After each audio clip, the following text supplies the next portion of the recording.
Tramp uchta davlatning iltimosi bilan Eronga hujumlarni qoldirdi. Putin xitoyliklarga murojaat qildi. Eron dunyoni internetsiz qoldirishi mumkin. Armaniston bosh vaziri keskin mojaro markazida qoldi. Saylovchi ayol bilan tortishuv katta shov-shuv uyg'otdi. Ukraina yana ommaviy hujum ostida qoldi. Rossiya dron va raketalarni ishga soldi. Pekin Tayvan masalasida ortga chekinmasligini bildirdi. Yangi ogohlantirish yangradi. Dunyo siyosatini biz bilan faol kuzatib borayotgan tomoshabinlarga assalomu alaykum. Videoga like bosing va fikringizni kommentariyada yozib qoldiring. Sedanachi, milliy brenddan yangilik. Erkaklar orasida keng tarqalgan muammo bu tez-tez hojatga chiqish, bel va qorin og'rig'i, kuchsizlik va quvvatning pasayishidir. Bu oddiy charchoq emas, prostata muammosi. Prostamix tabiiy vosita, prostata bezini sog'lomlashtiradi, erkak kuchini qaytaradi, sog'liq uchun esa xavfsiz. Sedanachi, erkaklik g'ururingizni asraydi. Tramp uchta davlatning iltimosi bilan Eronga hujumlarni qoldirdi. AQSh prezidenti Donald Tramp uchta davlatning iltimosi sababli Eronga qarshi 19-may kuni amalga oshirilishi rejalashtirilgan hujumlarni qoldirganini aytdi. Bu haqda u o'zining Trust Social ijtimoiy tarmog'idagi sahifasida ma'lum qildi. Mendan Qatar amiri Tamim bin Hamad Al Soni, Saudiya Arabistoni valiahd shahzodasi Muhammad bin Salmon va Birlashgan Arab Amirliklari prezidenti Muhammad bin Zoid Al Nahyan ertaga rejalashtirilgan Eronga harbiy hujumlarimizni keyinga qoldirishni so'radi, chunki hozir jiddiy muzokaralar olib borilmoqda. Buyuk yetakchilar va ittifoqchilar fikricha, AQSh Yaqin Sharq va boshqa mamlakatlar uchun juda ma'qul bo'lgan kelishuvga erishiladi. Bu kelishuv ayniqsa Eronning yadroviy qurolga ega bo'lmasligini o'z ichiga oladi, dedi 18-may kuni Oq uy rahbari. AQSh rahbari shu sababli Eronga rejalashtirilgan hujumni bekor qilishni buyurganini ma'lum qildi. Yuqorida tilga olingan yetakchilarga bo'lgan hurmatidan kelib chiqib, men mudofaa vaziri Pit Hegis, Birlashgan Shtab boshliqlari qo'mitasi raisi Daniel Keyn va AQSh qurolli kuchlariga Eronga rejalashtirilgan hujumni amalga oshirmaslik to'g'risida ko'rsatma berdim, dedi u. Putin xitoyliklarga murojaat qildi. Rossiya prezidenti Vladimir Putin Xitoyga tashrifi arafasida mamlakat xalqiga murojaat qildi. Bu haqda video murojaat Kreml matbuot xizmati tomonidan e'lon qilindi. Qadrli xitoylik do'stlar, sizlarga salom yo'llayman. Qadrdon do'stim Si Szinpinning taklifiga binoan yana Pekinga tashrif buyurayotganimdan mamnunman, degan Putin. Rossiya yetakchisi ikki davlat vakillarining muntazam o'zaro tashriflari muhimligini ta'kidlab, Rossiya va Xitoy o'rtasidagi qo'shnichilik, do'stlik va hamkorlik to'g'risidagi shartnoma imzolanganining 25 yilligiga to'xtalgan. Szinpinning Rossiya bilan uzoq muddatli hamkorlikka bo'lgan intilishini samimiy qadrlayman. Bizning do'stona munosabatlarimiz kelajak uchun rejalarni belgilash va ularni amalga oshirishga yordam beradi, degan Rossiya prezidenti. Uning so'zlariga ko'ra, Rossiya-Xitoy savdo aylanmasi 200 milliard dollardan oshgan. Shuningdek, hisob-kitoblar deyarli to'liq rubl va yuan orqali amalga oshirilayotgani ta'kidlangan. Rossiya va Xitoyning yaqin strategik hamkorligi jahon maydonida barqarorlashtiruvchi muhim rol o'ynaydi. Biz kimgadir qarshi do'stlashmayapmiz, balki tinchlik va umumiy farovonlik yo'lida ishlayapmiz, degan Putin. Eron dunyoni internetsiz qoldirishi mumkin. CNN. Eron Hormuz bo'g'ozi orqali o'tgan kabellar uchun texnologiyalardan haq undirish niyatida. Aks holda mamlakat ularni uzib qo'yishi mumkin. Bu haqda CNN xabar berdi. Telekanal ma'lumotlariga ko'ra, Hormuz bo'g'ozi blokada qilinganidan keyin Eron jahon iqtisodiyotining yashirin arteriyalaridan birini monetizatsiya qilishga qaror qilgan.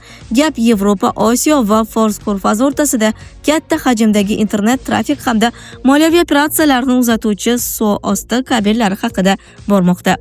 Qayd etilishicha, Eron Hormuz bo'g'ozi ostidan o'tkazilgan suvosti internet kabellaridan foydalanganlik uchun dunyoning eng yirik texnologik kompaniyalaridan haq olmoqchi. Agar kompaniyalar pul to'lamasa, ularga trafik uzilishi mumkinligi haqida mavhum tarzda tahdid qilinmoqda. Tehronning bo'g'ozdan daromad olish rejasi Google, Microsoft, Meta va Amazon kabi kompaniyalardan Eron qonunchiligiga rioya qilishni talab etadi. Shu bilan birga suvosti kabellari bilan shug'ullanuvchi kompaniyalar kabel yotqizilgani uchun litsenziya to'lovlarini to'lashi shart bo'ladi. Ularni ta'mirlash va texnik xizmat ko'rsatish huquqi esa eksklyuziv tarzda faqat Eron firmalariga beriladi, deyiladi xabarda.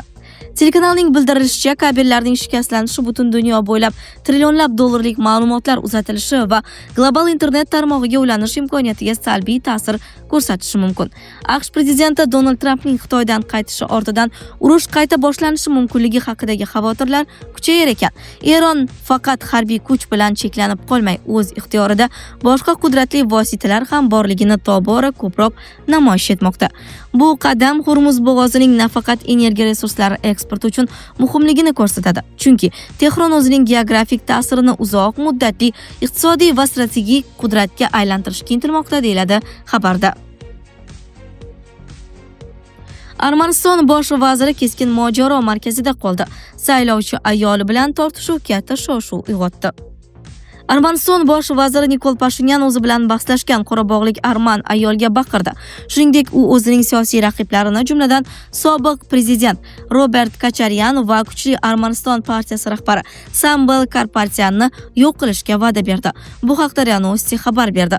Voqea saylovchilar bilan uchrashuv chog'ida sodir bo'ldi. Bir ayol Pashinyanga yaqinlashib, uni vatanni o'g'irlashda, butun bir yosh avlodni yo'q qilishda hamda farzandlari va ukasini tortib olishda aybladi. Siz bizni sindirmoqchi bo'ldingiz, lekin biz singanimiz yo'q, dedi ayol. Bunga javoban bosh vazir mojaro paytida qochib ketgan qorabog'liklar haqida gapirdi va siyosiy raqiblarini egib qo'yish bilan tahdid qildi. Rubni ham, Samolni ham yo'q qilaman deb baqirdi. Ma'lumot o'rnida Armanistonda parlament saylovlari 7-iyun kuniga belgilangan. Ukraina yana ommaviy hujum ostida qoldi. Rossiya dron va raketalarni ishga soldi. 18 mayga o'tar kechasi Rossiya tomonidan Ukrainaga uyushtirilgan navbatdagi tungi hujumlar oqibatida bir kishi halok bo'ldi. 30 dan ortiq odam yaralandi.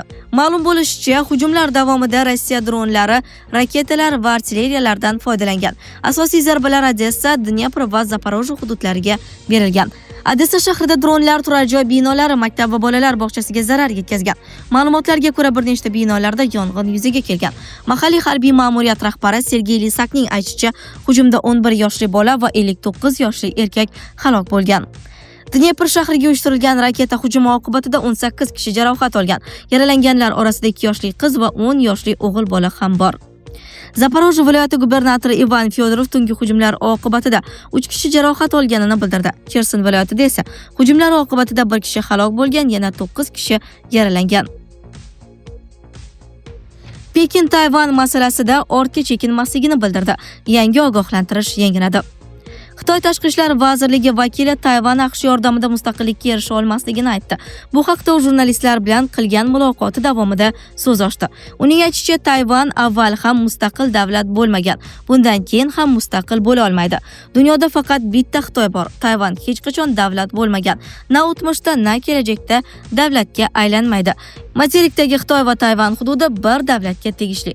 Tayvan mustaqilligi bilan bo'g'ozning ikki qirg'og'i o'rtasidagi tinchlik va barqarorlik bir-biriga olov va suv kabi zid. Tayvan mustaqilligiga qarshi turish yagona Xitoy tamoyiliga amal qilish uchun zarur, deya bildirgan TIV vakili. Uning qo'shimcha qilishicha, Tayvanning tashqi kuchlar yordamida mustaqillikka erishishga bo'lgan har qanday urinishi bu xayol. U bu so'zlarni prezident Trampning bayonotlariga munosabat sifatida keltirgan. Sizlarga yetkazmoqchi bo'lganlarim shulardan iborat edi. Dunyo yangiliklaridan uzoqlashmang.